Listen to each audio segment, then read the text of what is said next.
Third प्रश्न है, ये तीसरे प्रश्न को समझते हैं जो बहुत ही इंपॉर्टेंट है। थेल्स प्रमेय का विलोम का उपयोग करना है ना। तो सबसे पहले हम थेल्स प्रमेय का विलोम का उपयोग करने के लिए हम लोग समझेंगे कि थेल्स प्रमेय क्या है और उसका विलोम क्या है। तो हम एक त्रिभुज ले लेते हैं, त्रिभुज की एक रेखा समांतर ले लेते हैं ABCD। थेल्स प्रमेय कहता है कि अगर रेखा क्या है, समांतर है, यानी एक त्रिभुज में रेखा क्या है, समांतर है, तो उस भुजा का अनुपात भी बराबर होगा। अनुपात का मतलब होता है AD बट्टा BD, AD बट्टा BD और AE बट्टा C। ये थेल्स प्रमेय कहता है, थेल्स प्रमेय यही कहता है। लेकिन हम लोगों को इसमें उपयोग करना है थेल्स प्रमेय का विलोम, यानी अनुपात दिया हुआ है और हम लोगों को निकाल करके दिखाना है समांतर। विलोम का मतलब होता है उल्टा, वही चीज दिखाओ। एक त्रिभुज की किन्हीं दो भुजाओं का मध्य बिंदु, एक त्रिभुज है उसके दो भुजाओं का मध्य बिंदु, एक भुजा का मध्य बिंदु ये हुआ, एक भुजा के मिलाने वाली रेखा तीसरी भुजा के समांतर होती है, तीसरी भुजा के समांतर होती है। मतलब हमको प्रूव करना है DE समांतर BC। पहले जो दिया है सबसे पहले वो लिख लेते हैं तो स्टेप वाइज समझ में आएगा। दिया क्या है, दिया है त्रिभुज ABC है, ABC है, ABC में क्या दिया हुआ है, दो भुजा का मध्य बिंदु, D किसका मध्य बिंदु है, AB। तो यहां लिखेंगे D AB का मध्य बिंदु है, मध्य बिंदु है, मध्य बिंदु है। मध्य बिंदु का मतलब क्या हुआ, ये बीच में, यानी AD और BD दोनों बराबर है। तो यहां लिख लेंगे AD is equal to BD। ठीक है। अब दूसरा भुजा का भी मध्य बिंदु दिया E किसका मध्य बिंदु है, AC का।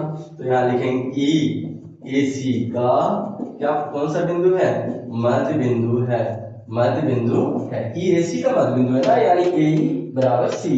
यहां लिखेंगे AE is equal to C।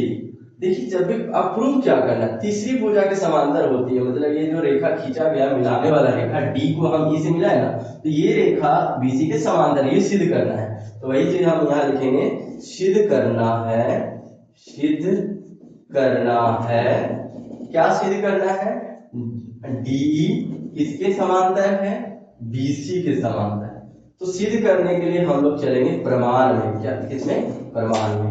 मैंने कोई भी चीजों को प्रूफ करना रहता है तो प्रमाण देना पड़ता है। तो सबसे पहले लिखेंगे, देखिए DAD का हम लोगों को क्या आया था, AD इज इक्वल टू क्या है, BD, AD is equal to BD।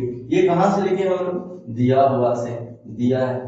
अच्छा ये दोनों बराबर है तो ऐसे लिख सकते हैं ना, AD और BD दोनों बराबर है ना, तो इसका मान क्या आएगा, 1। अब कैसे ये लिखें, तो यहां समझिए अगर 2 बराबर 2 और 2 बटा 2 को काटते हैं तो क्या आ जाता है, 1। इसीलिए अब ये दोनों बराबर है तो इसको बटा में भी लिख सकते हैं और इसका आंसर क्या आ जाएगा, 1।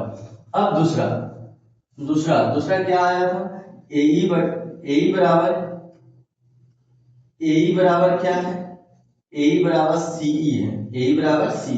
यानी इसको भी हम अगर डिवाइड में लिखेंगे तो इसका भी आंसर क्या आएगा, 1। इसको लिखेंगे समीकरण 1, इसको लिखेंगे समीकरण 2। तो हम लोग जानते हैं कि जिसका आंसर बराबर उसका क्वेश्चन भी बराबर।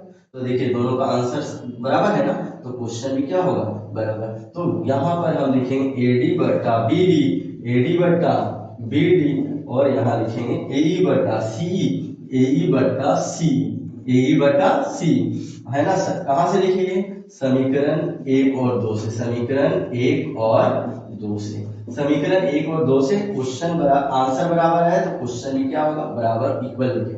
तो अब यहाँ इसको हम इस फिगर से तुलना करें, AD बट्टा BD, AE बट्टा CE, यानी यहाँ अनुपात बराबर, अनुपात बराबर तो रेखा समांतर। ये क्या करता है, ये कौन करता है, थेल्स प्रमेय का विलोम। तो यहाँ ये हो गया प्रूफ। और यहाँ बगल में लिख सकते हैं, कौन कैसे लिखें, थेल्स प्रमेय के विलोम से लिखें, थेल्स प्रमेय के विलोम से लिखें, विलोम से, और यहाँ लिख देंगे प्रूफ।